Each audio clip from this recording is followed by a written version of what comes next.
Monday afternoon வழக்கம் போல் என் வேலையெல்லாம் முடிச்சு ரெஸ்ட் எடுப்போன்னு பார்த்தேன். அமேசானில் க்ளீனிங் ப்ராடக்ட் ஆர்டர் பண்ணியிருந்தேன். அது வந்துருந்துச்சு.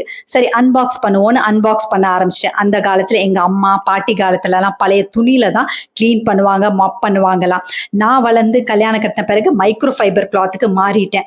ஏன்னா க்ளீன் பண்ணுறது ஈஸி, அதே நேரத்தில் கழுவி காய வச்சாலும் அந்த பேட் ஸ்மெல் வராது. இப்போ எனக்கு பசங்களாம் வளர்ந்துட்டாங்க.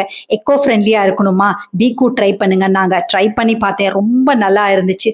நல்லா ஃபைன் டஸ்ட் கூட உங்களுக்கு தொடச்சா வந்து ரொம்ப ஈஸியாக கலண்டு வந்துடும். அதே நேரத்தில் நம்ம துடைக்கும் போது நல்ல ஷைனிங்காக இருக்கும். யூஸ் பண்ணுறது ஈஸி, அதே நேரத்தில் கழுவி காய வச்சாலும் சீக்கிரம் காஞ்சிரும். அதே நேரத்தில் பேட் ஸ்மெல்லும் வராது.